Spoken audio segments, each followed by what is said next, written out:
Aveți binecuvântarea lui Dumnezeu, Maicii Domnului. Uitați.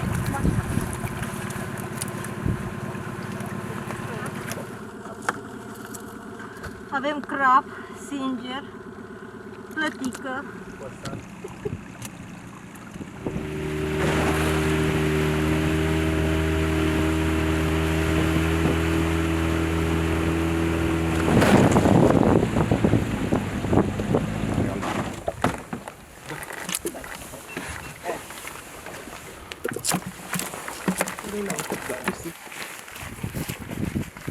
Doamne ajută și bine ați venit la noi! Doamne ajută, bine v-am găsit și mulțumim că ne-ați primit.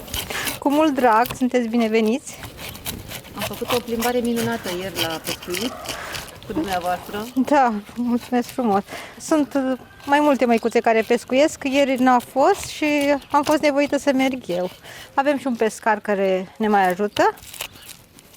Ce pește aveți acolo? Aici am o plătică, avem și care este prins din lacul nostru, lacul Telincea. Lacul are legătură cu Dunărea, este un canal care leagă lacul de Dunăre. Se ajunge și la Dunăre de la noi din mănăstire, cu barca, cu catamaranul. Peștele o să fie desosat, o să-l dăm la mașină, facem perișoare de pește și o să vă arate măicuța, dacă mai rămâneți la noi, să vedeți toată rețeta până la capăt, nu? Rămâne. Da. Mulțumim mult! Ne bucurăm!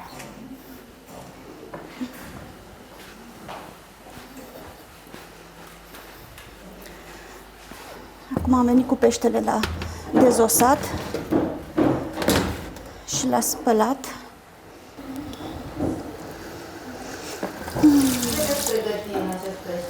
Facem o ciorbă de perișoare. Avem praznicul Maicii Domnului, cel mai mare sărbătoare a Maicii Domnului. Fileul îl dezosăm și îl dăm la mașina de tocat pentru a face perișoarele. Și carcasa de pește, capul în special, toată coloana, o punem la fiert pentru a da gust supei de perișoare.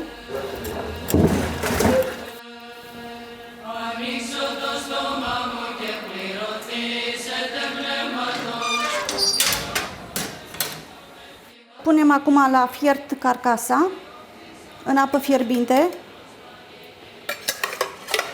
Câte persoane vor fi la trapez în ziua acestui praznic împărătesc?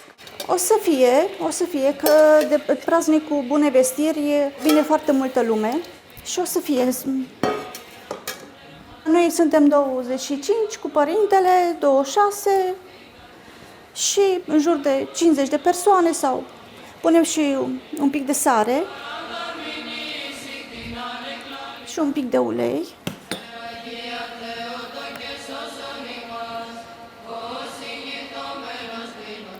Lăsăm să fiarbă, cât mai mult să fiarbă. Și acum ne apucăm de perișoare. Avem aici în jur de 2 kg de carne tocată, din diferite sortimente de pește. Se poate și dintr-un singur fel? Se poate, dacă nu este, se poate și... Dar este mai gustos din mai multe? Da, foarte gustos, de mai multe sortimente. Singer, știu că șalău, caras, plătică. Și acum am pus carnea tocată, am ținut-o prima dată la scurs, pentru că ea lasă un pic de zeamă. Adăugăm legumele, am răzuit aici puțin morcov, o să punem puțin morcov.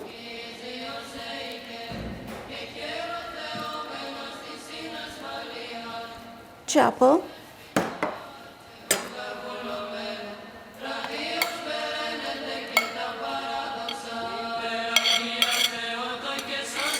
Sare, nelipsita sare,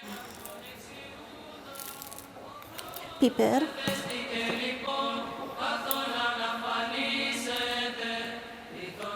verdeață, pătrunjel, orez.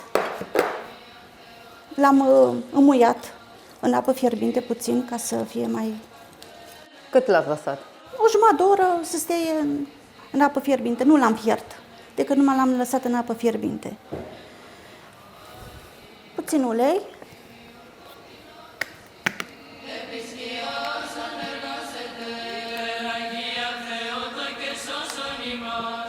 Cum vă pregătiți pentru sărbătoarea Bunei Noi Vestiri?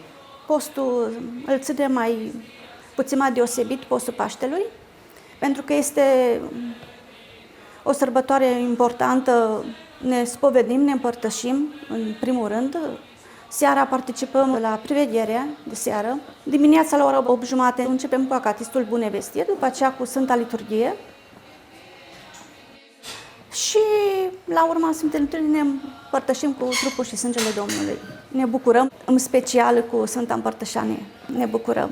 Trebuie să frământăm foarte bine ca să lege. Asta contează cel mai mult, frământatul, pentru că nu se pune ou ca să lege. Orezul va ajuta. Orezul va ajuta, dar și frământarea, să fie bine legate, ca și când ar fi un aluat. Aici, la Mănăstirea Saon, meniul este bazat mai mult pe pește? Consumați mai mult pește? Da, consumăm mai mult pește. Datorită poziției geografice, datorită Da. așezării. Da, și avem și balta aici, Mănăstirea fiind chiar pe malul Bălții, da, care e aproape de Dunăre. Dunărea nu este departe.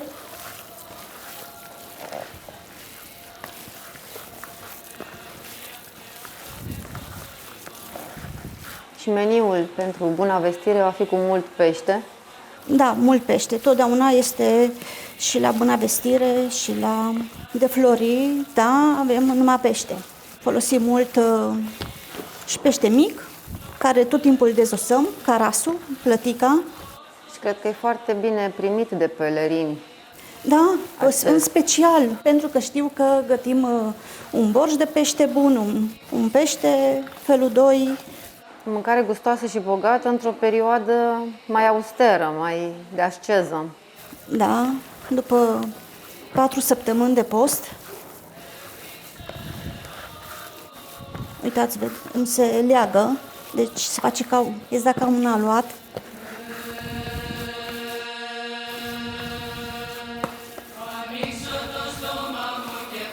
Cam cât timp frământați compoziția?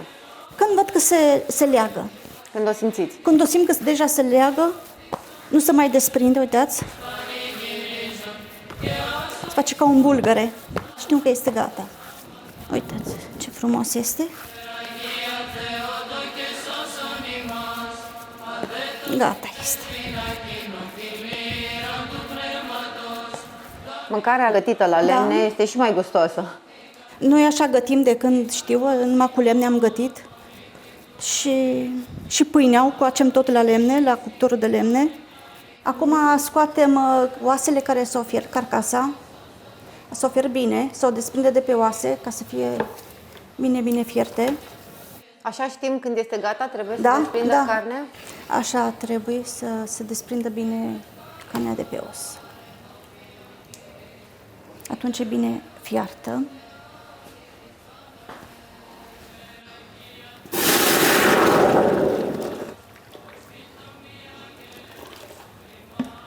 Trebuie să o strecurăm ca să rămână clară, limpede.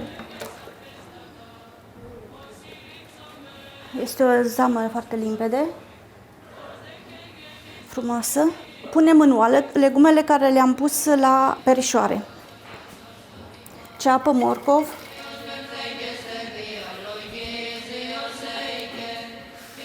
Și punem și ardei.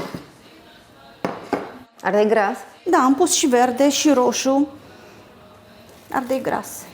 Roșiile le punem mai spre final pentru a rămâne puțin mai întregi. Lăsăm să fiarbă și între timp facem perișoarele. Măicuțele au venit să facem perișoarele. O să punem borșul, o să năcrim această ciorbiță cu borș de putin. Pe care îl faceți tot dumneavoastră. Da, ca să fie fierbinte. Când e gata, să nu mai așteptăm să... Sunt fierbânte. Cu ce se acresc borșurile, ciorbițele aici în Dobrogea? Doar cu borș și primăvara, vara cu corcoduși. Când sunt corcodușile verzi, le facem cu corcoduși. Și avem compoziția gata și facem perișoarele. În ce constă meniul pentru Buna Vestire aici la Mănăstirea Saon?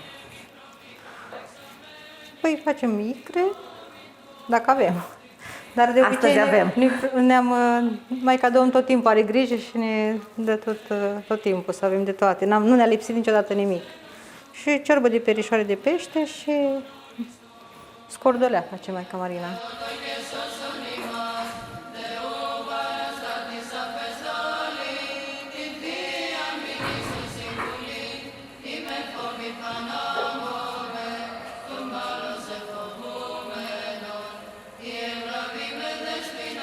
Am avut noroc că lacul nu este foarte înghețat. Ce faceți când lacul este foarte înghețat? Cum pescuiți? Cum vă asigurați hrana? În ceea ce constă pește, desigur. Facem copci, facem la copcă, pescuim la copcă. Și pe timpul când erau maicile, la început, în anii 90, era foarte înghețată balta și măicuța, eu n-am prins la început, maica a prins. Povestește Sfințiata Maica Marina. Era o groapă foarte adâncă în pământ și acoperită cu stuf, cu un acoperiș foarte gros de stuf. În formă de țugui, de la baza pământului era ridicat în sus acest acoperiș, iar în pământ se puneau calupuri foarte mari de gheață. Mergeam și tăiam cu fierăstrăul calupuri de gheață, le aduceam cu tractorul. De pe lac? De pe lac. Aveam Sanie. și sanie, chiar și cu sania, dar și cu tractorul aduceam.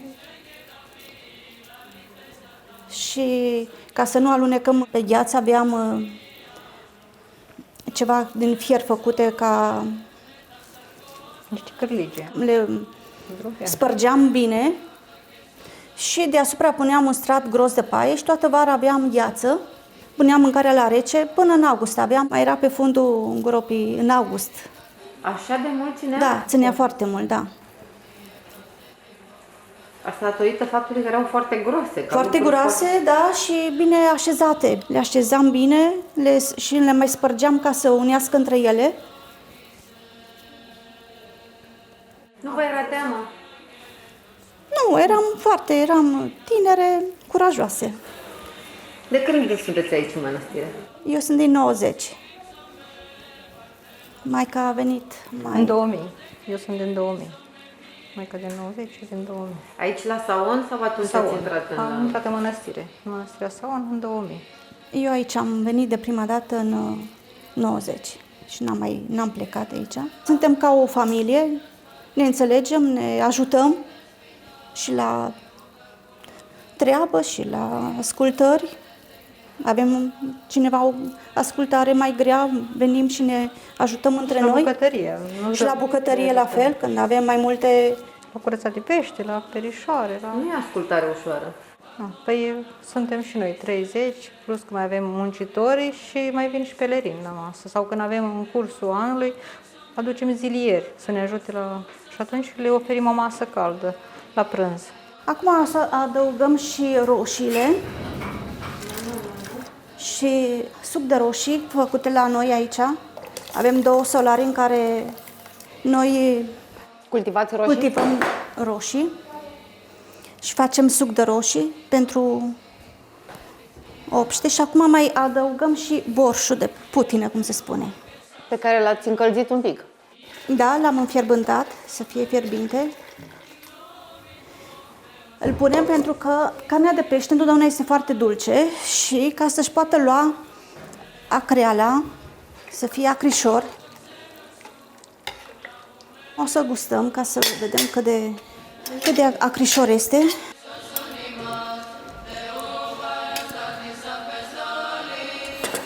Este bun de acru, punem puțină sare. Cât lăsați roșiile la fiert? Puțin, foarte puțin.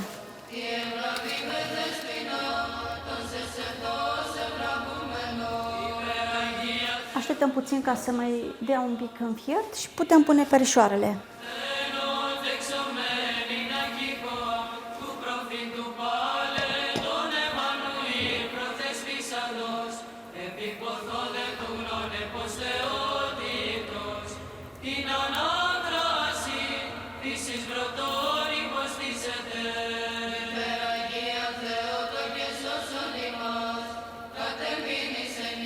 când se ridică la suprafață, ele atunci sunt aproape, mai lăsăm puțin 5 minute și sunt fierte. Și la foc domol să fierb.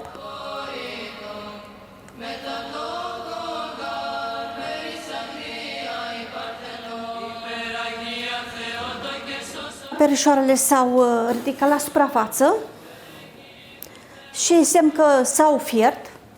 Mai lăsăm puțin 2 minute după ce se ridică la suprafață și ciorba de perișoare este gata.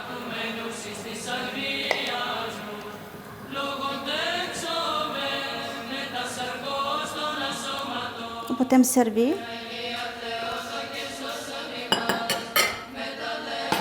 Punem puțin pătrunjel și poftă bună, vă dorim! Sărut mâna!